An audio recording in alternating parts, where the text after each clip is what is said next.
You're live. What's going on, guys? Michael here, 360 Digital Closing Bell, here live from an undisclosed location in Denver, Colorado, here on this beautiful, it's actually a little overcast right now, Friday, April 24th. As always, I am joined live from an undisclosed location in Dallas by the executive producer of the show and publisher and director of oilandgas360.com, Stuart Turley. Stu, how you doing today? I'm doing fantastic, man. I'm ready for the weekend. It was brutal this week. We had so much great stuff between the interviews, and we had a podcast on the 360 Digital Closing Bell, which is the same feed you are following. So shameless plug, if you're not subscribed, please stop what you're doing, pause this show, subscribe to us on iTunes, Spotify, whatever makes those algorithms goes nuts. I promise you it'll be the best listen of your week. We keep you updated on everything that has to do with the energy finance market. We actually had an episode drop this morning. We covered negative pricing. It was a really great article put out by a friend of our show, David Forsberg. As always, me and Stu cover the levels. We talk about the international news decks, and we check in which our picks. FYI, I'm getting pounded on my XOP. It was up again today. We'll do a look back on that trade for our first ever, and there'll be stories written on it. But we also have the Energy 360 Network. We have so many great interviews that are dropping. We just dropped an interview with Miguel Pena and 10X Technologies today that was really awesome, talking about specialty chemicals and really why in this sort of price environment, the best thing you can do is invest in your specialty chemicals game for your midstream. Please hit up 10X Technologies. They're the experts when it comes to that stuff. When we look at the digital ticker today, sort of muted day. Oil was up 3%, but it was only up like 58 cents. So now we're kind of getting into those wild swings there. SPY closing 28.36, or only about 1.39% up. NASDAQ tech stocks closing 1.6% up at 87.85 even. Dow Jones closing 23,775. That was up 1.1%.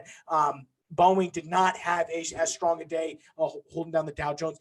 Crude stayed above $17, which, ironically is a really good number to see, up 3% or about 61 cents on the day. 12-month strip down, pretty much flat, only down a penny to a 31.78. Natural gas down 4% or about 87 cents. Not a good number to see if you're a natural gas bull here coming up. 12-month strip for that down 0.9%, only about 26%. XOP contract is, as we've mentioned multiple times, just absolutely killing me, up 0.5% or 24 cents. It almost breaks above $47 or $47. It does.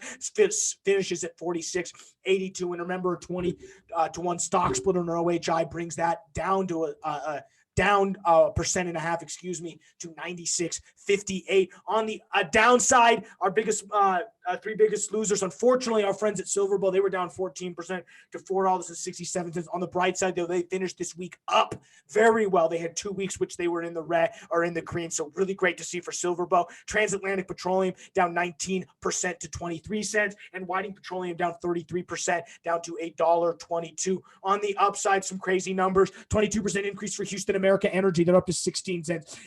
Ervesco Corporation up to 34%, down to 21.91. And Chesapeake, after doing a 200-to-1 stock split, reverse stock split about 3 weeks ago on April 15th, they were up 45% or $12.45 to $39.94. For people who follow Chesapeake, they have been a penny stock for years now, and the fact that we see them up at this, just don't be fooled. The reverse stock split. Stu, what's on the international news desk?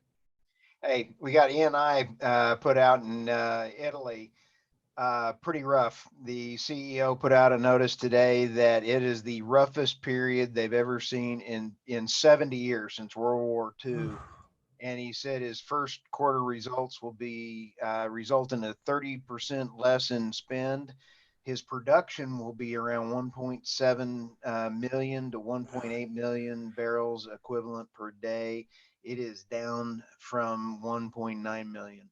So yeah, Italy's going to get hard, and that demand curve comeback in Europe is going to be something interesting to watch. And another shameless plug, we just recorded a great interview with Sproul today where we talk about that stuff. That's going to be something we're going to do multiple series with him. That's going to be something I want to specifically talk about, which is some of the upcoming demand stuff. But when you talk about the international stuff, I've got nothing really for you today. Really, the one big thing I saw that came across my timeline this morning was Secretary Mnuchin, obviously, who's the Secretary of Treasury, came out and said they're specifically looking at providing a credit lending option for oil and gas shale companies, which would basically be unprecedented. I can only imagine the political pushback they would get from the environmentalists and one side of the political aisle talking about giving oil and gas credit facility to companies. But, really, I don't know what's going to happen with that. But if you're looking for some sort of injection of money into the oil and gas industry, they're talking about it, but I'm not sure the probability of it. And with that, we're going to let you finish up your week and get you onto the weekend. Thank you for checking out the 360 Digital Closing Bell. We will see you Monday morning for our 360 Week Look Ahead podcast, and we will see you in that afternoon for the Digital Ticker.